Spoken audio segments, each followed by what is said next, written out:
Hi everyone, welcome to another episode on our YouTube channel. Today we're going to be talking about a very, very special car indeed. Not only is it a special car, but it's an extremely special example, which is this 1990 Lamborghini Countach 25th anniversary. So, what's special about this car, you ask? Okay, it's a right-hand drive UK supplied Lamborghini Countach 25th anniversary, which is a special car within its own right. What's really special about this is the fact that it's a one owner from new car that was delivered by Portman Lamborghini in London, which were the dealer at the time, straight to a storage facility for the owner, who actually had two Lamborghini Countaches. He then put it in storage, wheels off, tires off, on jacks, in a carcoon, in storage for 27 years. Never driven, never been on the road. When people say, you know, the car's never been in the wet, this car's never been on the road. Like, it's just absolutely insane. Was serviced in place. So in the storage facility, technicians would come and service the car. And also to back that up, there is a log that has been kept for 27 years by the storage company. Every 30 days, they've done a 30-day check. So, you know, November 1990, checked the car, started first time, blah, blah, blah. Month later, maybe 6 months later, new battery needed. 30 days later, battery replaced, started the car. That went on for 27 years. People might ask why, you know, why does someone do that? Well, like I said, the guy had another Countach that he used, car without a spoiler.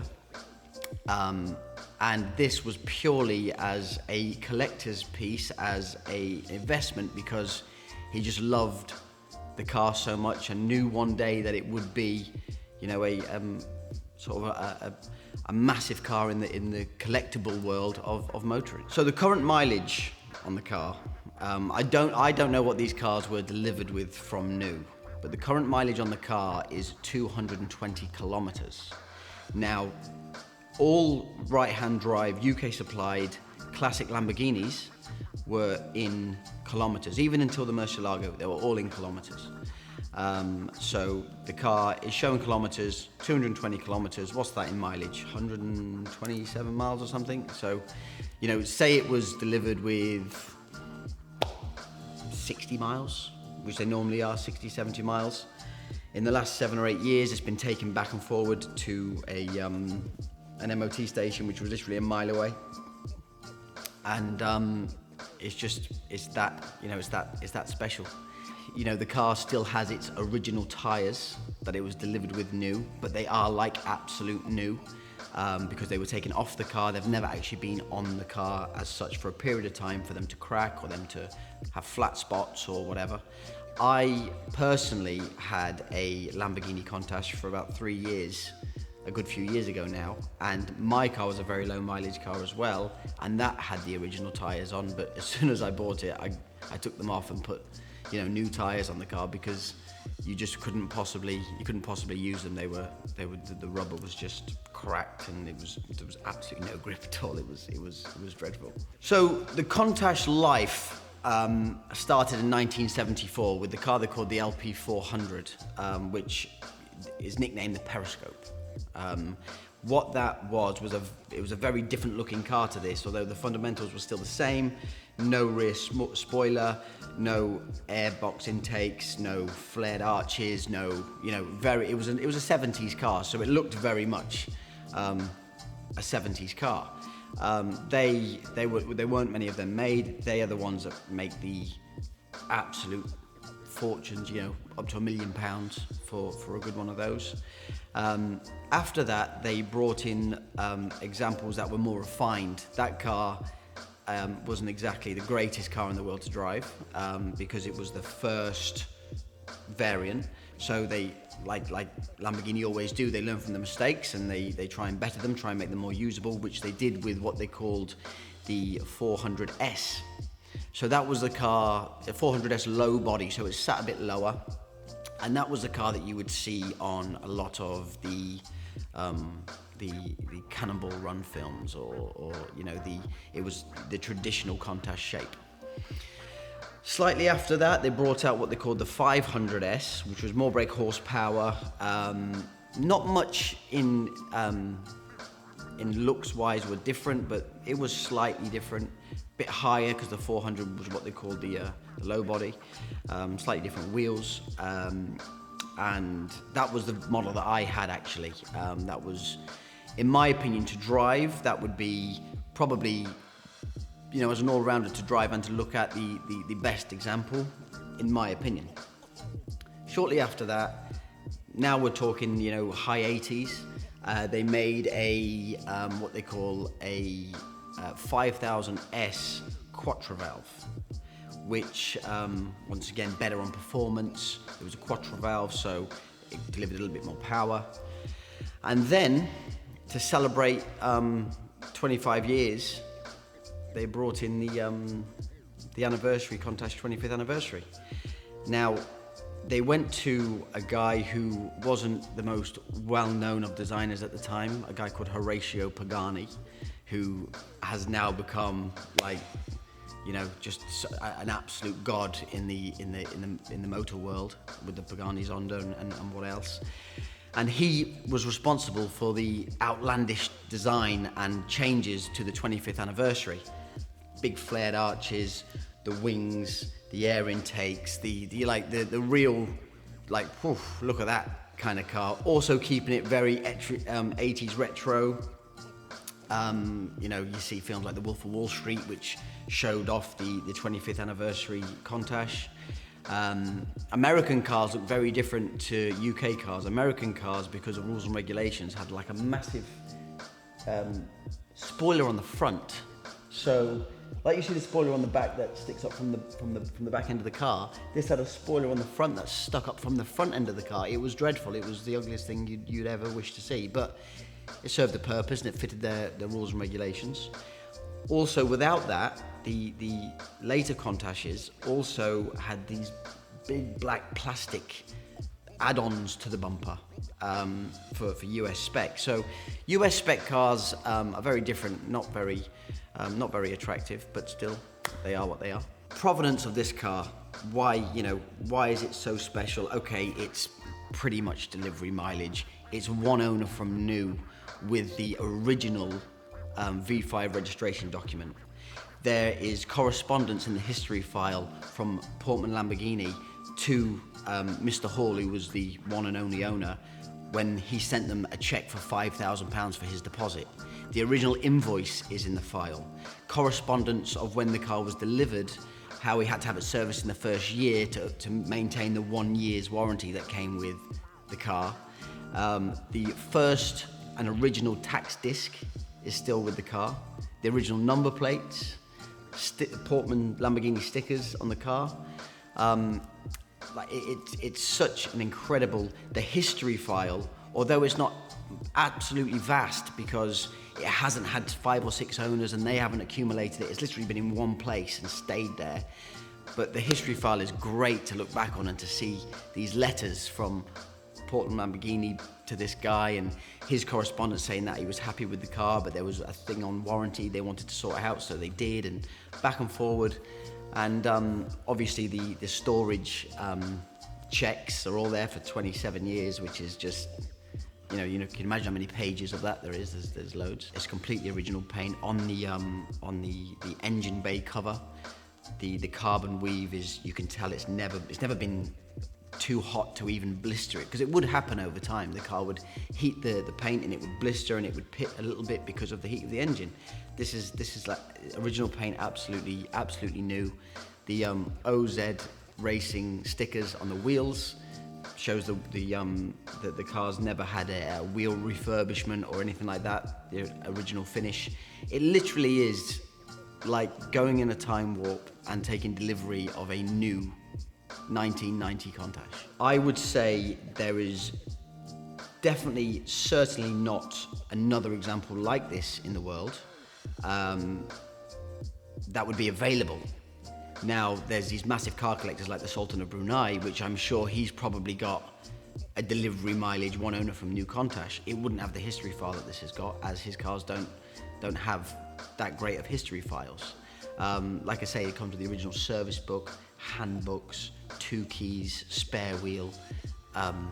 All this stuff has just never been used, never been out the package. It literally is absolutely brand new. And is it the best Lamborghini Countach for sale in the world at the minute?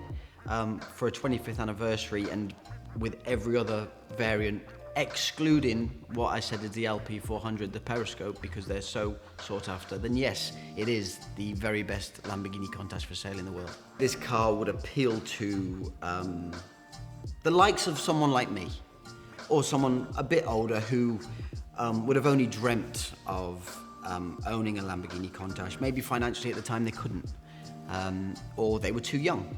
You know, because I don't know about you or anybody else watching this video, I'm 32, so, you know, I was literally I was a baby when these cars came out, but they played a massive part in my life, hence why I bought one. You know, it was my goal when I reached an age and I can afford to buy one, that I wanted a Lamborghini Countach. Would someone buy this car to use it? No, definitely not. It's too much of a museum piece. It's to go into a collection with other cars of the same kind of ilk, very low mileage Testarossas, F40s, that kind of collection. You know, it's a car, a Lamborghini Countach is a car that is a very important car, and I think every car collection deserves one. Also, what I want to touch on is whether this car had done 127 miles or 127,000 miles. They're not a very good car to drive, so no one would buy a Countach to drive one. I had my car for 3 years. I know I drove it once. I don't think I drove it twice. I definitely didn't drive it 3 times. So it's not a car that you would itch to go out in, because it's not very good. Yes, it's quite fast for back in the day. I think at a top speed, the anniversary of 183 miles an hour, it was 4.7 seconds 0 to 60, which, yeah, was quick, it's fast, but it's not a great driving car. You can't see a thing going forward, going back, out the sides. The windows go down like this much. It's a typical mid-80s, 90s imperfect Lamborghini. We've had all variants of Lamborghini Countaches, from, like I say, a Periscope all the way through to a 25th anniversary. We've sold off, I couldn't tell you, we've lost count.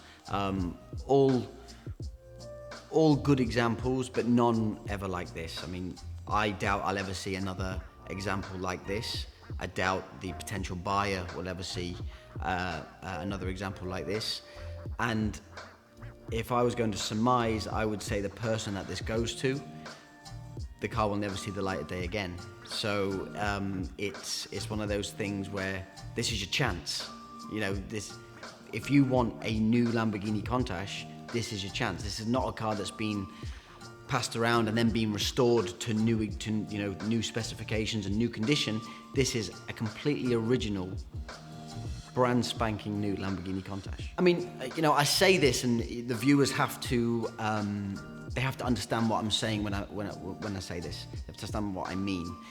This car, for what it is and how it fits into a collection of cars that the potential buyer would have. Someone who buys this car is going to have a collection of cars, and compared to the other cars that will probably be in the collection, this is not an expensive car. You know, this is, you know, we talked about the video that we've done with the F50, and an F50 is over £2 million, and this is 400,000. So yes, £400,000 is a lot of money, but you've got to give up to 300,000 for any kind of Countach, with or without any history, or you know, or provenance, or condition, or ownership, or anything. This literally ticks every single box. We get some cars in, or get offered some cars sometimes, where they're the equivalent to this, but a very, very low mileage car. But what's missing? There's always something missing. Can we go through all of its life and keep track of the mileage and know that it is guaranteed? On this car, you can. The kind of collection or the kind of buyer that would buy this car would only strive for the very best example. And there is a ton of examples out there. if you want to look hard enough, that would be less money. Buy 100,000, buy 125,000. But these owners, they don't want them cars because they're not special. They're your run-of-the-mill cars. Now the premium you pay is 125,000 for possibly the best 25th anniversary in existence. You know, how do you price a car like this? It's one of one. So where do you put the pricing? We're in a fortunate position where we buy and sell a lot of cars, and we have a gut feeling, and our gut feeling on this car was that price. I spoke to one of our clients 2 days ago about this car, and he said, "How much are you asking for that?" I said, "Guess." He said, 700. You know, that was his gut feeling. You know, he won't be an expert. He is a car collector and a big car collector, and is very interested in the car.